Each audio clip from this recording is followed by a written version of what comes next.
Alright, welcome back everybody. We are going to be doing dynamic problems again. This time there's going to be a bunch of harder problems, but we're going to go through it step by step. So let's see how we do with these. A light rope is wrapped around a wheel of radius 2 meters. A block of mass suspended, 14 kilograms. When the system is released from rest, the block falls 10 meters in 2 seconds. What is the moment of inertia of the wheel? Okay, so we want to find what the inertia is of this wheel. Okay, we don't know what the mass of this is, so we can't just plug it into our equation here. So what we're most likely going to have to try to do for this is somehow find what the force of tension is that's creating the torque, making this go down. And once we do that, it should probably help us to find what this inertia is. All right, so first, let's kind of figure certain things out. Let's draw a free body diagram of this. We have a force of gravity, 140 newtons. Then we have a force of tension going up. Okay. One thing that we could do is we could probably figure out what this force of tension is because we know the displacement, which is negative 10 meters. We know the time, which is 2 seconds. And we know the initial velocity, which is 0. Again, it's just a key thing that when you don't know what to do, just try to find anything. Okay. Just try to find anything. More pieces to the puzzle that you have, the easier it is to solve. So let's just try to find acceleration first. All right, so what we have, displacement y, negative 10, initial velocity 0, plus 1/2 a, that's what we're looking for. T is 2 squared. And if we put this into our calculator, let's see what we have. 10 times 2 divided by, 10 times 2 divided by 4. And we get 5 meters per second squared. Okay. Now that we do know that, let's figure out what force of tension is. So we can say force of tension minus force of gravity is equal to mass times acceleration to y. Force of tension, that's what we're looking for. Force of gravity is 140. The mass is 14, and it's accelerating downwards, negative 5 meters per second squared. If you wanted to make going down negative, just put this as positive, and that would be negative. But let's see what we get. 14 times negative 5 plus 140 gives us 70 newtons. Okay. Now that we know that's 70 newtons, let's see if we can figure out what this is. Again, we know that torque is equal to inertia times alpha. We should also know that torque is equal to force times radius times sine of theta. So in this case, the force of tension is creating the torque, making this turn. So we can say that this torque is equal to force of tension times the radius. We're not going to say sine of theta because that angle is just going to be 90 degrees. So we don't have to account for that. So then it's going to be inertia and alpha. Okay, so force of tension, we know that's 70. Radius, we know that that's 2. It's equal to the inertia, which we're looking for. And alpha, we don't know what alpha is. However, remember, we know that alpha times r is equal to a. So we can say that alpha is equal to a over r. And we know what a over r is. A is 5 meters per second squared. And r is 2. So now let's try to simplify this. 140 is equal to inertia times 2.5. And now we can get inertia is equal to 140 divided by 2.5, 56 kilograms meter squared. Okay? All right. Now let's move on. A thin rod of 2.4 meters, so this is 2.4 meters long, and a weight of 135 newtons has a friction, so this is 135 newtons, frictionless hinge at the end of its lower end. It starts out vertically from rest and falls, pivoting about the hinge. As it rotates through an angle of 55 degrees, okay, so this is going to rotate 55 degrees, what is the downward acceleration of the end furthest from the hinge? So we want to know what this linear acceleration is right here. Okay, so this one is a bit complicated. Again, what's creating this torque, what's making it twist, is the force of gravity, which is acting directly in the middle. Okay? So it's a uniform rod, so that means right in the middle. So we know this force of gravity, 135 newtons. So that's what's creating the torque. So let's see if we can figure this out. So we know that torque is equal to inertia times alpha. What's creating the torque, that's going to be the force of gravity times the radius times sine of theta is equal to the inertia, which is given here through one end. So 1/3 ml squared times alpha.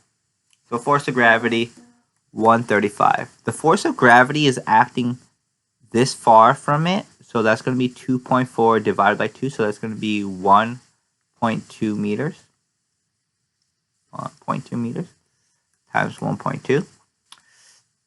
And then we have sine. So this is usually the tricky part here. So we want to see, okay, the force of gravity is acting right there. The axis of rotation is right here. So we want to find what this angle is right here. So that's going to be an angle. If this is 55 over here, that means that this is also going to be 55 degrees, okay? They reflect each other. Okay, so that's 55. These two are going to be the same 55 degrees.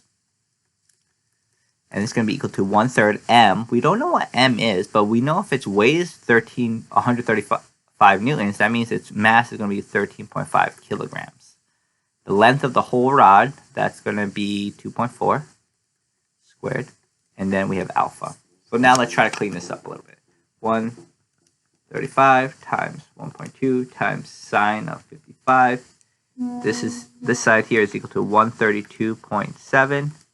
And this is going to equal to 1/3, 13.5, 2.4 squared alpha. So now times 3 divided by 13.5 divided by 2.4 squared.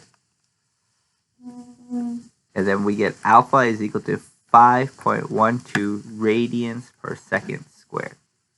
However, we're not looking for alpha.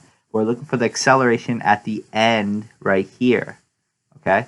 So again, to find that, we're going to do alpha times r is equal to a. So alpha is 5.12, and the radius is, we want to find the acceleration here, so that's going to be all the way at the end. So that's going to be 2.4, and this is going to be acceleration. So 5.12 times 2.4, and this gives us 12.29 meters per second squared. Now let's look at this conceptual question. A tire is rolling along a road without slipping with a velocity of v. Okay, so this is moving. Let's say it's moving to the right with a velocity of v. A piece of tape is attached to the tire. When the tape is at the opposite side of the road at the top, so we're looking at the top right here, its velocity is blank. Okay, so this is where it gets a little confusing because there's two things happening. This tire is rotating, but at the same time it's moving linearly. So if we were to just look at this point linearly, we would know that it's moving with the velocity of v. At the same time, if we were to only look at this point and it's rotating, it would also have a velocity v tangential like this. So what that means is over here, it's going to have a velocity of 2v, okay? Because it's both rotating and moving rotationally, all right? Bit tricky. All right, let's look at this one. A log rolls without slipping down a ramp that is angled at 28 degrees. 28 degrees. After it has rolled 4.2 meters along the ramp, what is the magnitude, the linear acceleration of its center of mass? Okay, interesting question here. Okay, so these problems become a little bit difficult, but there's two things happening. There's something happening rotationally, and then there's something happening linearly. Okay, they're rolling without slipping. Okay, so let's try to figure this out. So we're going to look at two things, linear, and then we're going to look at rotational. So rotationally, there's going to be a little bit sorry, let's draw a free body diagram. So we're going to have a force of gravity. We're going to have a force of friction. Okay? So, and then normal force normal, everything like that. Okay? There has to be friction because it can't roll without friction. Friction is what's creating the torque, what's allowing it to roll. So let's figure out all this. So we know that the force of gravity in the x is what's making it roll down the hill, and what's making it turn is the force of friction. And this is equal to the mass times the acceleration. Okay, well, what we're looking for is what this acceleration is. What is the magnitude of after 4.2 meters? Okay. At the same time, so we can say that this is mass times gravity. And we know this angle here is also 28 degrees. So this is going to be equal to mass times gravity. This is equal to mass times gravity. And this is going to be times sine of 28 because this is the opposite time side. So sine of 28. And then this is going to equal the force of friction, which we know the normal force is the same as this side. So that's going to be mass times gravity times cosine of 28. Mass times gravity, cosine of 28 times the coefficient of friction. So mu. And we know this is equal to mass times acceleration. Good thing we know is that mass cancels out. Okay, that's mass cancel out. Gravity doesn't cancel out because we don't have g over here. So we can't do that yet. Okay, so we don't know g, we don't know mu. Now let's look at the rotational side of things. Rotationally, we know what's making it rotate is the force of friction. So the force of friction times the radius is going to give us the torque. Okay, at the same time, this is equal to the inertia times alpha. So what I'm going to do is I'm going to say force of friction times radius is equal to the inertia, which is 1/2 mr squared, times alpha. And I'm going to change alpha again. We know alpha times r is equal to a, so I'm going to say alpha is equal to a over r. So I'm going to change that. And this happens a lot when we have both translational and rotational motion. Now what we could do, we could get rid of one of these r's with one of these r's. We could get rid of this r with this other r. So now we have force of friction is equal to mass, or 1/2 mass times acceleration. Now, I guess I kind of complicated things a little bit. Okay. Well, okay. Let me go back to this linear one. Okay, let me go back. I simplified what this force of friction is with normal force and the coefficient of friction, but let's go back and let's not simplify it as much. Let's just do minus force of friction. This way, what we could do is we could just add this 1/2 ma in there. Okay. So what I'm going to do now is I'm going to do, if we do that though, we can't get rid of m. Well, we could soon get rid of m. Okay, so we have, let's not get rid of m yet. MA. Okay, so now we have mg sine 28 minus force of friction, which is 1/2 ma minus 1/2 ma is equal to ma. So now we can get rid of mass. And now I can say g sine of 28, and I'm going to bring this to the other side, is equal to 3 over 2a. So now I can do some algebra. 10 sine of 28 is equal to 1.5a. And let's figure out what a is. 10 times sine of 28 divided by 1.5. You get 3.13 meters per second squared. All right. Again, pretty tough one. When things are both moving rotationally and linearly, it gets pretty tough. And a lot of times you have to use system of equation. Okay. Now let's look at the next one. A thin cylindrical shell is released from rest and rolls without slipping down inclined plane. That makes an angle of 30 degrees. Okay. So again, same thing. 30 degrees shell like that. Okay, how long did it take to travel the first 3.1 meters? So we want to know how long it takes 3.1 meters time. Okay, again, it looks like we're going to have to find acceleration first. So this is similar to the last problem. Okay, so let's try to figure this out, and then rotationally as well. So what we know, force of gravity We have normal force, and then we have force of friction allowing it to rotate. So linearly, we know that the force of gravity in the x is what's pulling it down the ramp. Force of friction is trying to prevent it from moving, and this is equal to mass and acceleration. Rotationally, we know what's creating the torque, what's allowing it to spin, is the force of friction times the radius. And that's the torque, and we know that torque is equal to inertia times alpha. So we know, like from the last problem, we can figure out what this is. This is 30 degrees, and the opposite sign, so this is going to be mg sine of 30 minus force of friction is equal to ma. And now here we could say force of friction times radius is equal to inertia 2/3 mr squared. And we're again going to change alpha to be a over r. Get rid of r like that, get rid of this r with that. Now we can say force of friction is equal to 2/3 ma. Now let's put this into there, substitute it. mg sine of 30 minus 2/3 ma is equal to ma. Masses cancel out. Then we have g, which I'm going to put 10 sine of 30. And then bring this to the other side is equal to, what are we going to say, 5/3 a. Now let's figure out what a is. 10 times sine of 30 times 3 divided by 5. And we get 3 meters per second squared. Okay, so let's now look at this. So now that we have the acceleration, let's try to solve what we know. So we have initial velocity is 0. It starts from rest. It travels a distance of 3.1 meters.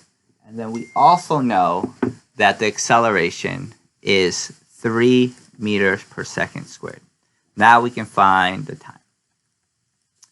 So displacement is equal to initial velocity t plus 1/2 at squared. Sorry.